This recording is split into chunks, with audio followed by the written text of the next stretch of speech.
नमस्कार दोस्तों, जन धमाका न्यूज में आपका हार्दिक स्वागत। मेरे यहाँ जेडी मिश्रा था। जैसा कि आप लोग देख रहे हैं, जनपद जौनपुर में 7 दिन से लगातार कथा चल रहा है हमारे पूज्य प्रेम भूषण महाराज जी के मुखार बिंदु से। और आज कथा का आखिरी दिन था और पब्लिक रुक नहीं रही है। लगातार पब्लिक प्रसाद लेकर अपने प्रस्थान कर रहे हैं। हाँ, और फिर उसी बीच में हमारे बीच कुछ लोग उपस्थित हैं। आइए इनसे हम जानते हैं। प्रीति गुप्ता जी हैं, अध्यक्ष सखी वेलफेयर फाउंडेशन से। आइए इनसे हम जानते हैं कि इस कार्यक्रम से क्या सीख मिला सबको। नमस्कार। नमस्कार, जय श्री राम। इस भव्य आयोजन के द्वारा हम सभी जौनपुर वासी भक्तिमय रस में डूब गए और 6 दिनों से लगातार कथा श्रवण करने के लिए यहाँ आप देख सकते हैं कि इतनी भीड़, इतनी जनता आई कि जिसको संभाल पाना बहुत ही कठिन काम था। लेकिन सेवा भारती के सभी सदस्य, ज्ञान प्रकाश जी के अथक प्रयास से और सभी जो हमारी जौनपुर की तमाम कार्यकर्ता लगे थे, संस्थाएं लगी थी, उनके सहयोग से ये सारा कार्यक्रम जो है सकुशल संपन्न हुआ। इसके लिए सभी को बहुत बहुत बधाई। जैसा कि हम देख रहे हैं, अगली बार ज्ञान प्रकाश सिंह जी ने कहा था कि इससे बड़ा हम पंडाल लगाएंगे, कथा कराएंगे। इस बार भी उन्होंने घोषणा कर दिया है कि अगली बार इतना बड़ा 2 पंडाल लगाएंगे। आप लोग प्रतिदिन आइए और कथा का श्रवण कीजिए। इस पर क्या कहना चाहेंगे? जी बिल्कुल, ज्ञान प्रकाश जी अपने वादे को पूरा करते हैं। पिछले बार इन्होंने कहा इससे बड़ा पंडाल होगा और अगली बार जरूर कथा हुआ, वो हुआ।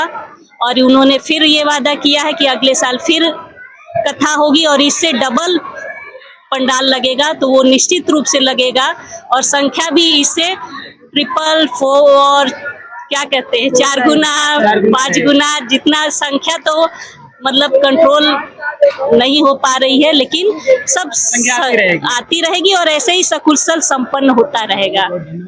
जैसा कि आपने देखा कि संख्या तो आती ही रहेगी, कहना है, और संख्या आ भी रही है। इसी बीच हमारे बीच उपस्थित हैं आप, जैसा कि विदित है आपको कि लगातार 1 महीने से इन लोग का टीम लगातार कार्य कर रहा है और महिलाओं के बीच में हम लोग तो बैठकर कथा सुन रहे हैं, लेकिन लगातार यह लोग बैठ नहीं रहे हैं, पूरा व्यवस्था को देख रहे हैं। यहाँ से वहां तक पंडाल में हमारे ख्याल से 4 घंटे में 50 चक्कर हो जाता होगा कि कौन कहाँ बैठ रहा है, किसको व्यवस्था कुछ कमी आ रही है, उसका देख रेख कर रही है। सब इनसे हम जानते हैं कथा के विषय में कुछ। सबसे पहले तो हमारे यहाँ पे जितने भी भक्तगण आए थे और 6 दिन तक 7 दिन तक धैर्य धर के जो कथा का रसपान किए हैं, उसके लिए बहुत बहुत धन्यवाद सारे भक्तगणों को। और सबसे ज्यादा तो मातृ शक्तियों ने आज दिखा दिया जौनपुर में कि सनातन सोया नहीं है, जागा है और जाग गया है। और ये जगाने का देखिए काम मैंने अगली बार भी बताया था कि किसी भी कार्य को करने के लिए किसी को आगे आना पड़ता है और वो जब वो आगे कमर कस के आगे बढ़ते हैं तो उसके पीछे एक सैलाब जो निकला है वो आप जौनपुर में देख रहे हैं। जब महिलाएं आती हैं और महिलाएं पुरुष जब बाहर जाते हैं तो एक सैलाब निकलता है। उस सैलाब को देख के जो राममय नहीं है वो भी राममय हो जाते हैं।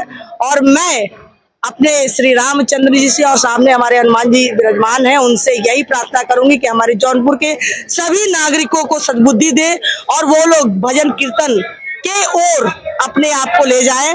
और मैं आप सब कैमरामैन और जो हमारे भाई बंधु यहाँ पे जो भी लगे हुए थे, हमारे जैसे कि बाउंसर भाई लोग लगे हुए थे, हमारी मातृशक्ति लगी हुई थी, संगठन लगी हुई थी, समाज लगा हुआ था, बच्चे सेवा देने के लिए यहाँ पे आके हमसे आपको बता दें आपके चैनल के माध्यम से कि बहुत सी ऐसी महिलाएं जो आई हमारे पास और हमसे पैर पकड़ के रिक्वेस्ट करने लगी कि हमें भी इस राम कथा का भाग्य लेने दीजिए, हम लोग को भी सेवा करने दीजिए, झाड़ू लगा लेंगे, हम लोग को जो बोली वो करेंगे, लेकिन इस राम कथा में सेवा करने का अवसर जरूर दीजिए। हमने कहा बहन ये पक्का वादा हमारा है कि अगर राम कथा होगा तो आप लोग को मैं खोज के लाऊंगी और आप लोग को सेवा करने का अवश्य मौका देंगे।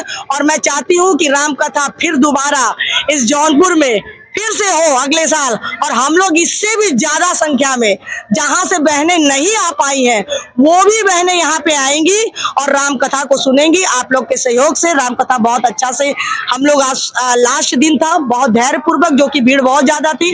अक्सर सुनते होंगे कि कथा होता है तो यहाँ भगदड़ हो जाती, ये हो जाती, तमाम किस्म की चीजें आती, लेकिन यहाँ इतने सिस्टम से सारी चीजें हुई हैं कि कोई भी ऐसी चीजें नहीं हुई है। बहनें भी आराम से गई हैं, माताएं भी आराम से गई हैं, और जो हमारे बुजुर्ग लोग थे, बहुत ऐसे विकलांग लोग भी आए थे। आज हमसे कई ऐसे विकलांग लोग आई थी, इच्छा अपने जाहिर की कि हम लोग रामकथा सुनना चाहते हैं, हम लोग को जगह मिलेगा क्या। हम कहे अगर आप हमसे मिलेंगी तो अवश्य मैं जगह का व्यवस्था कराऊंगी। इसी के साथ मैं कहना चाहती हूँ सभी को बहुत बहुत धन्यवाद, हृदय से आभार।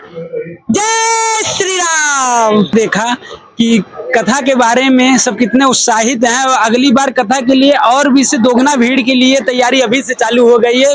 नमस्कार। जय श्री राम। पिंकी जायसवाल।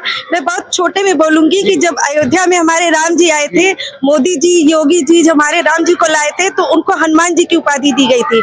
इसी तरह जौनपुर में हमारे ज्ञान प्रकाश जी ये काम कर रहे हैं, राम कथा लेकर आ रहे हैं, तो मैं उनको हनुमान जी को उपाधि देती हूँ। ये जौनपुर के हमारे जौनपुर के हनुमान जी है। जय श्री राम। जैसा कि आपने देखा ज्ञान प्रकाश सिंह जी को हनुमान जी का उपाधि दी है हमारी मातृशक्ति ने, और